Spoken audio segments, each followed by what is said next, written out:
Hello and welcome back to factoring. This is factoring, as you can see, hard trinomials or trinomials with a's that are greater than 1.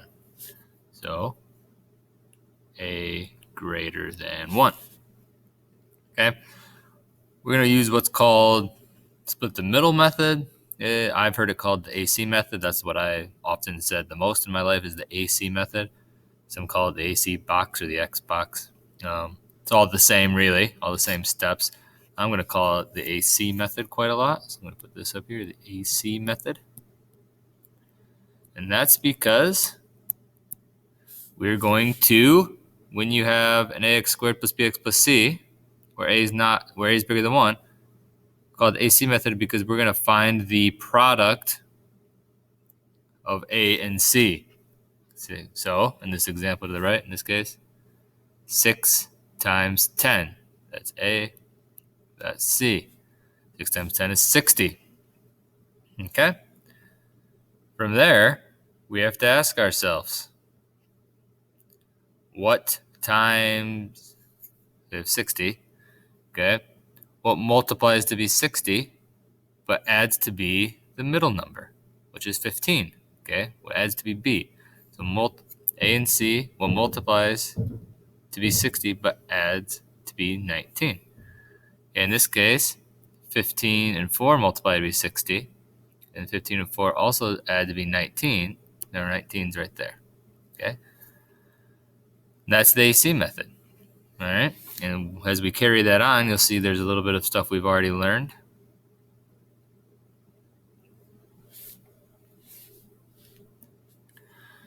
Okay, from there, we take our 15 and 4, and the reason why it's called split the middle method is because we split the 19 into 15 and 4. I always usually put the bigger one first, but 15 and 4. And then from there we do grouping. You've done grouping before. Okay. So we group, as you can see below. And then from there, they just did regular grouping. Okay. So let's practice that a little bit. Looks like I have another a greater than 1 up there that's going to follow us all the way down the page. It's annoying, but we'll deal with it. So factor this completely. First, AC method. Okay, my A is 2 and my C is -3. Go up a little bit further. Okay, when I do AC method, I always do a little X here. Okay. And where A times C is what I put up at the top. So I put my A times C up at the top.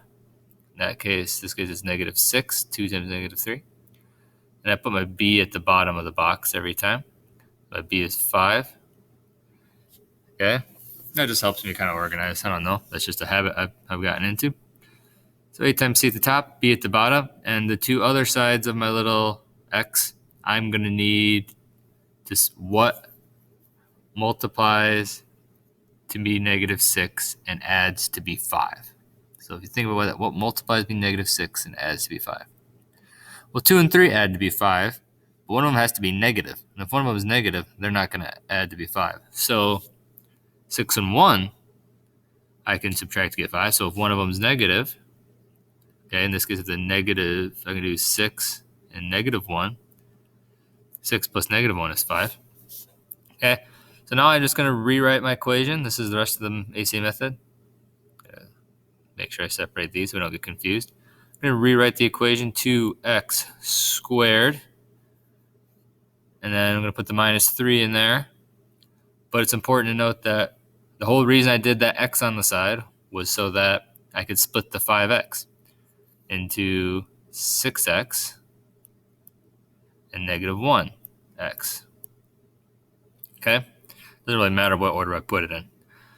And you're thinking, wait, why 6x and -1x? Well, if I add those up, I get 5x. It's just a different way to write 5x. I just split it. I split the middle number, I split the b. Okay? So from there, I'm just going to do regular grouping. What can I pull out of 2x squared plus 6x? What's the greatest common factor there? Looks like it's a 2x. If I do that, I'm left with x plus 3.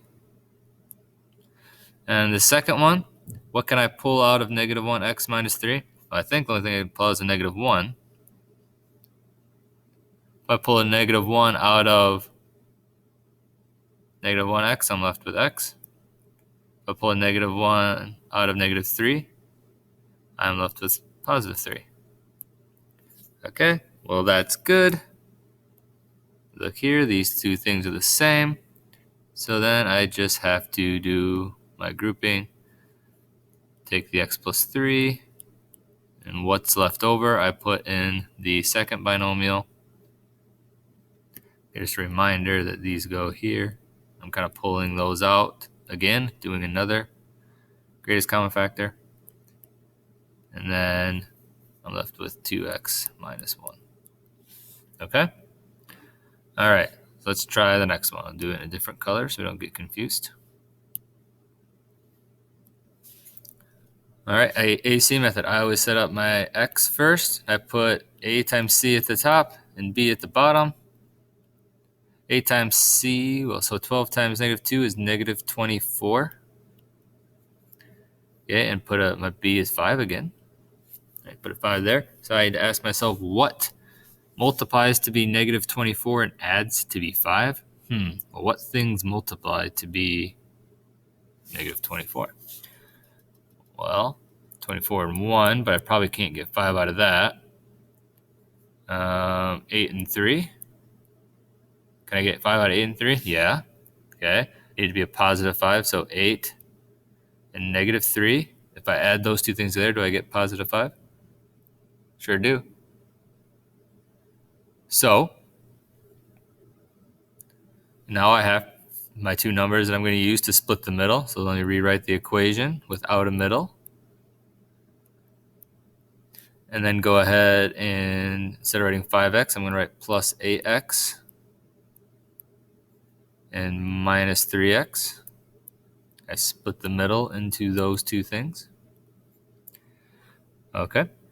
And now I'm going to group like always. Take a common factor out of the first two terms. That would be, to me, it looks like a 4x. If I do that, I'm left with x plus 2. 3x plus 2. Let me rewrite that. Okay. 4 out of 12 is 3. Forgot the 3 there. Negative 3x minus 2, do they have a greatest common factor? Not really. I'm just going to take a negative 1 out of both of those things. And if I take a negative 1 out of negative 3x, I'm just left with 3x. If I take a negative 1 out of negative 2, I'm just left with a positive 2. And from there, I can do my usual grouping step. Pull the 3x plus 2's to the front. And left with a 4x minus 1. Okay, there we go. I factored. You can always check these by foiling them out. I'm not going to because I want to shorten this video up. You've seen enough foiling in your life. All right, I'm going to do one more. You can, if you feel comfortable with this, you can skip it and move on, move down, or move ahead in the video. There's some more on patterns. But I'm just going to go ahead and do this real quick. Feel free to watch it if you want to see another example. So 4x to the fourth plus 32x cubed plus 64x squared. Okay, the first thing we should always do is look for the greatest common factor. So I'm going to do that. Looks like they all have an x squared at least in there, and they all have a 4 in there. So I'm going to pull a 4x squared out of everything. All right. If I take a 4x squared out of 4x cubed, I'm left with x squared.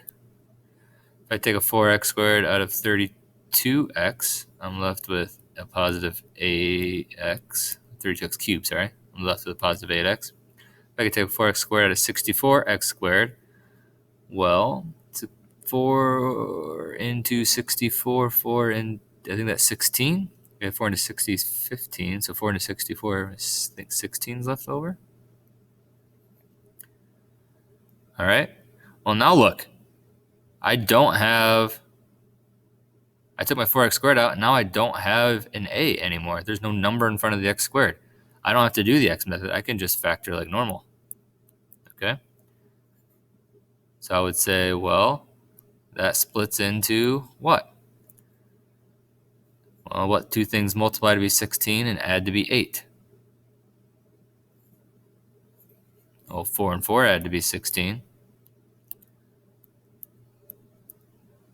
And then 4 and 4 multiply to be 16 and they add to be 8. There we go. Okay, so you don't always have to do that AC method with grouping if you don't want to. Okay, maybe you can pull a greatest common factor out first. We should always look for that first. Yeah, so there's another example. I'm going to skip example 7, and I'm going to move on to the sum and difference of squares and cube.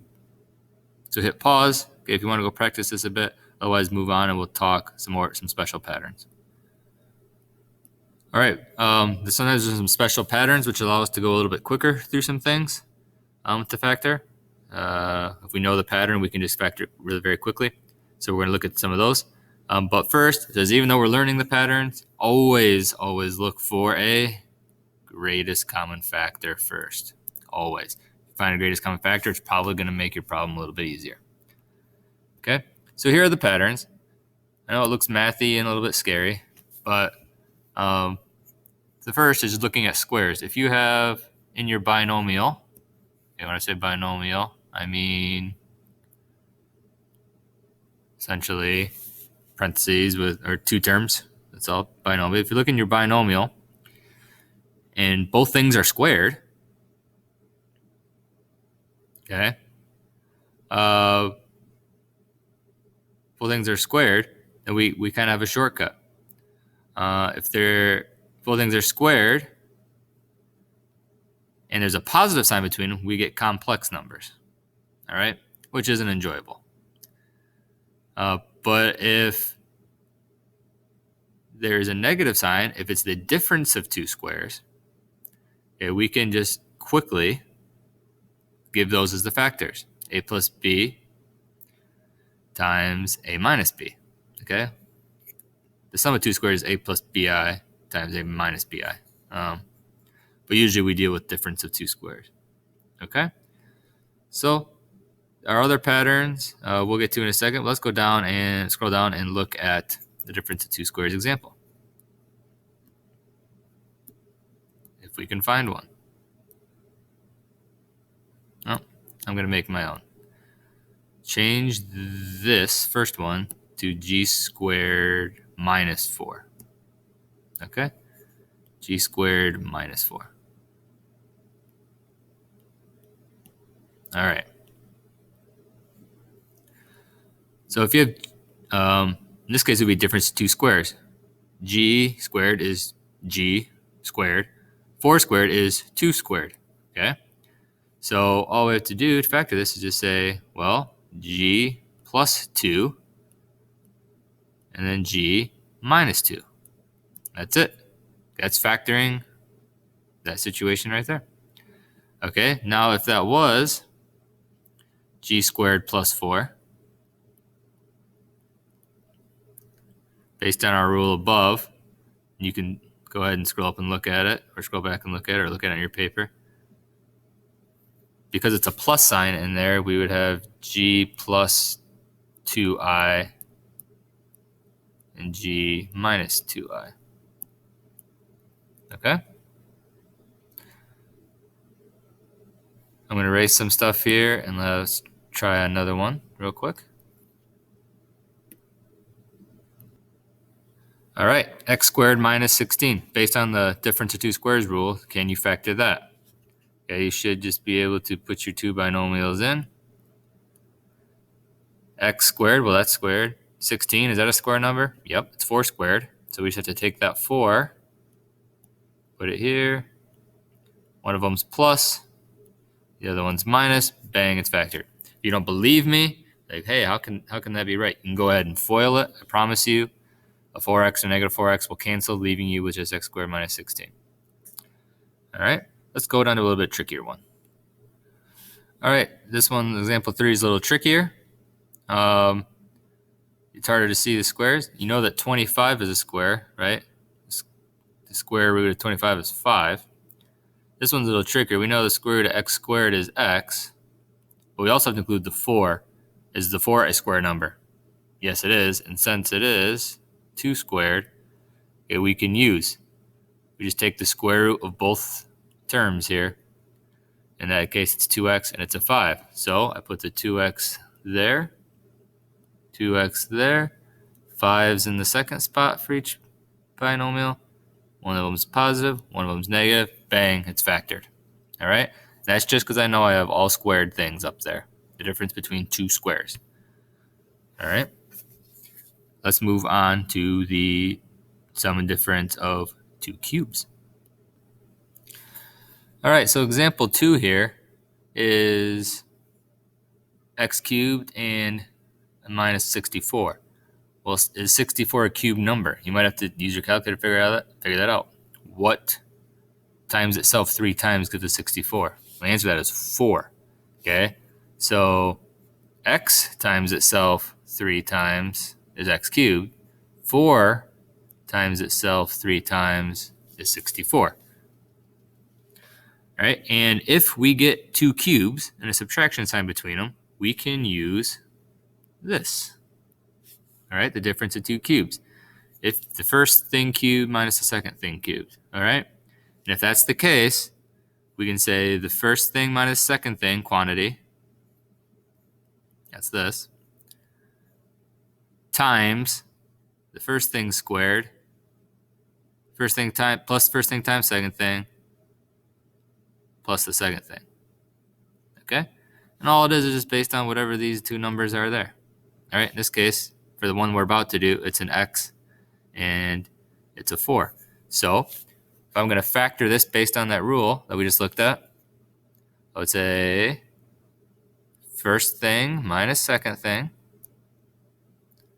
times first thing squared plus first thing times second thing. Well, x times 4 is just 4x.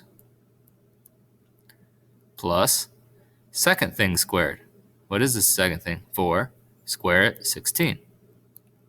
Okay? All I'm doing is following this. X is my first thing, A. 4 is my second thing, B. I just plugged X in for all the A's and 4 in for all the B's. I got that. All right. Let's try another one. Let's try this one, but get rid of, I think we can maybe factor something out. Does 3 go in to 3r cubed? Yes. Does 3 go into 81? I believe it does. Okay, I think it goes in 27 times. So if I take a 3 out of 3r cubed, I'm left with r cubed. If I could take a 3 out of 81, I'm left with a 27. Okay. There we go. So now I have r cubed and 27. If I say an r cubed, I'm going to immediately think, hey, is that 27 a cube number? Is there something multiplied by itself 3 times that gives us 27? Well, 2 times 2 times 2 is 8. 3 times 3 is 9. Times 3 is 27. So 3 works. So our two things that we're working with here are r and 3. The first thing's r, the second thing's 3. All right, and I just brought the rule down so we could see it. Remember, if we have the sum of two cubes, okay, we take the first thing, which is A, plus the second thing, B. We multiply that quantity times first thing squared minus the 2 multiplied, plus the second thing squared. All right, in this case, the first thing is r for us, r, and the second thing is, well, r. Second thing comes from the 27, which is the 3. First thing, second thing. Let's write that out. First thing plus second thing, a plus b, times the first thing squared minus r times 3. I'm going to write that as 3r, plus second thing squared, b squared. In this case, it's a 3, so 9. 3 squared is 9. There we go. Completely factored. Right, that's all for sum and difference of cubes and squares, as well as factoring with a greater than 1 for quadratics. I know it's been a long video. Hopefully you're able to skip through and just get the content that you needed.